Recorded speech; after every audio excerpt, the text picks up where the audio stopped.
नमस्कार, live cities की night bulletin दिन भर बिहार में आपका स्वागत है। मैं हूं आपके साथ प्रीति झा। खबरों की शुरुआत करेंगे, लेकिन उससे पहले एक नजर डालते हैं आज की सुर्खियों पर। सीएम नीतीश ने बिहार बिजनेस कनेक्ट का किया शुभारंभ। वाराणसी में होने वाली नीतीश कुमार की रैली हुई स्थगित। नीतीश कुमार की रैली स्थगित होने पर बीजेपी ने ली चुटकी। नीतीश कुमार की वाराणसी रैली स्थगित होने पर भड़की आरजेडी। संसद सुरक्षा चौक पर बोले चिराग, देश में नहीं जा रहा ठीक संदेश। लालू नीतीश के बाद पीएम मोदी पर भी बरसे पीके। बिहार में अडानी समूह करेगा 8700 करोड़ रुपए का निवेश। जाड़े में धूप सेकना बिहार के शिक्षकों को पड़ा महंगा, वेतन बंद। गया एयरपोर्ट पर 14 किलो सोने के साथ विदेशी नागरिक गिरफ्तार। बिहार में कांपने वाली ठंड शुरू, शीतलहर को लेकर अलर्ट जारी। और अब खबरें विस्तार से। बिहार की राजधानी पटना स्थित ज्ञान भवन में 2 दिवसीय ग्लोबल इन्वेस्टर्स समिट का आयोजन हुआ है। आज यानी गुरुवार को इस समिट का आखिरी दिन है। बता दें कि सैकड़ों कंपनियों ने यहां हिस्सा लिया। इस कार्यक्रम का आज समापन होगा। वहीं आज मुख्यमंत्री नीतीश कुमार भी यहां शामिल होने पहुंचे और सीएम नीतीश कुमार ने बिहार बिजनेस कनेक्ट का शुभारंभ किया। इस ग्लोबल इन्वेस्टर्स समिट में करोड़ों के निवेश का करार हुआ। राज्य में उद्योगों की स्थापना की जाएगी। इस कार्यक्रम में मुख्यमंत्री के साथ कई दिग्गज मौजूद थे। मुख्यमंत्री नीतीश कुमार की वाराणसी में प्रस्तावित रैली स्थगित हो गई। उत्तर प्रदेश के प्रभारी श्रवण कुमार ने इसकी जानकारी साझा की। उन्होंने कहा कि जगह नहीं मिलने के कारण रैली को स्थगित करने का फैसला लिया गया। बिहार के मंत्री श्रवण कुमार ने कहा कि जल्द ही नई तारीख की घोषणा की जाएगी। प्रभारी श्रवण कुमार ने आरोप लगाया है कि अधिकारियों पर दबाव बनाया गया, जिस कारण जगह मुहैया नहीं कराई गई। उन्होंने यह भी कहा कि रैली को रोकने के लिए षड्यंत्र किया गया, पर जदयू पीछे हटने वाली नहीं है। आने वाले दिनों में जल्द ही यहां रैली होगी। 14 दिसंबर को वाराणसी में होने वाली रैली नीतीश कुमार की जो थी वो स्थगित हो गई। रैली स्थगित होने के बाद बिहार में सियासत तेज हो गई है। एक तरफ जहां महागठबंधन के नेता बीजेपी पर आरोप लगा रहे हैं, तो वहीं बीजेपी वाले भी खूब चुटकी ले रहे हैं। बीजेपी के प्रदेश अध्यक्ष सम्राट चौधरी ने कहा कि बिहार में इनसे 5000 की भीड़ नहीं जुटती और वाराणसी में चले थे लाखों की भीड़ जुटाने। वहीं नेता प्रतिपक्ष विजय कुमार सिन्हा ने चुटकी लेते हुए कहा कि बहुत दुख की बात है कि रैली कैंसिल हो गई। महादेव की नगरी में जाते तो शायद सद्बुद्धि प्राप्त होती।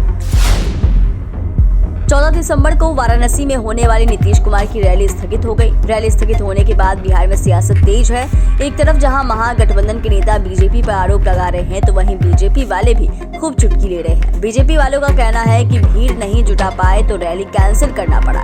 इस बीच अब राजद ने बीजेपी को दम भर रगड़ दिया। राजद ने कहा कि डर की वजह से नीतीश कुमार की रैली को स्थगित किया गया है। बीजेपी वाले डरते हैं नीतीश कुमार से। जब डर नहीं है तो फिर अनुमति क्यों नहीं दे रहे हैं। संसद सुरक्षा चौक मामले में लोक जनशक्ति पार्टी रामविलास के राष्ट्रीय अध्यक्ष चिराग पासवान ने बड़ी मांग की है। उन्होंने कहा कि इस पर अध्ययन कर समीक्षा करने की जरूरत है और प्रोटोकॉल को और सख्त करना हो तो उसे किया जाना चाहिए। यह बड़ी बात है। इसके अलावा चिराग पासवान ने कहा कि देश की संसद है तो चुने गए सांसद पर आते हैं। यह न सिर्फ सांसदों की सुरक्षा का मामला है, बल्कि देश के प्रधानमंत्री, गृह मंत्री और रक्षा मंत्री यहीं पर बैठते हैं। ऐसे में अगर सदन में इस तरीके की घटना होगी तो यकीनन देश भर में इसका संदेश ठीक नहीं जाएगा। प्रशांत किशोर इन दिनों अपने जनसुराज यात्रा पर हैं। जनसुराज यात्रा के दौरान आज वो दरभंगा पहुंचे थे। इस दौरान उन्होंने पीएम मोदी को खूब सुनाया। पीके ने कहा कि नरेंद्र मोदी को बिहार के लोगों ने जाति धर्म से ऊपर उठकर वोट दिया, लेकिन मोदी ने विकास का बिहार में कोई काम नहीं किया।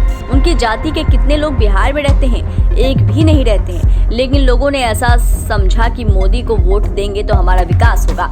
इसीलिए बिहार की जनता ने जाति और धर्म की सोच से ऊपर उठकर नरेंद्र मोदी को वोट दिया है। बिहार में उद्योग को नई दिशा देने के लिए ग्लोबल इन्वेस्टर्स समिट का आयोजन हुआ। इस समिट में निवेश के लिए अडानी समूह ने 8700 करोड़ रुपए निवेश करने की योजना बनाई है। अडानी समूह के निदेशक प्रणव अडानी ने सम्मेलन के दौरान कहा कि मुझे मुख्यमंत्री नीतीश कुमार को यह बताते हुए बहुत खुशी हो रही है कि अडानी ग्रुप आपके बिहार डेवलपमेंट विजन के साथ है। बिहार में Adani group politics, gas distribution और साइलो में एग्री लॉजिस्टिक्स सेक्टर में पहले से ही मौजूद है। इसमें हम अभी तक 850 करोड़ रुपए का निवेश कर चुके हैं। अब हम अपना निवेश बिहार में 10 गुना करना चाहते हैं और 8700 करोड़ रुपए का निवेश हमारी प्लानिंग है।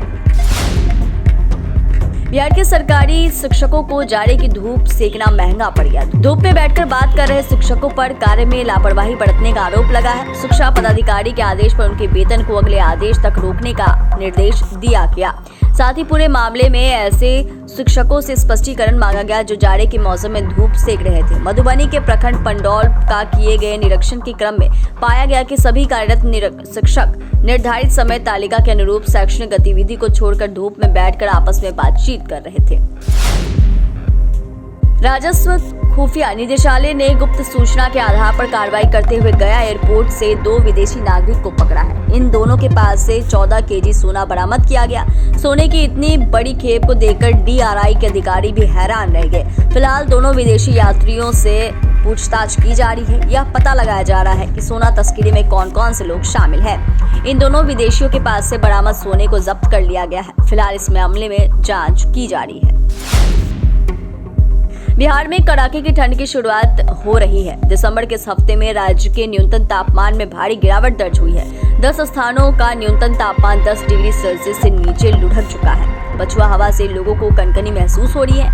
ऐसे में संभावित शीतलहर को देखते हुए आपदा प्रबंधन विभाग ने जिलों को अलर्ट कर दिया है। अपर मुख्य सचिव प्रत्यय अमृत ने सभी डीएम को तैयारी करने का दिशा निर्देश दिया है। साथ ही अस्पताल परिसर, टमटम, पड़ाव चौराहा, रैन बसेरा, बस स्टेशन जैसे स्थानों पर अलाव की व्यवस्था करने को कहा गया है। चैनल को सब्सक्राइब करें, फेसबुक पेज को लाइक करें। वीडियो देखने के लिए आपका धन्यवाद।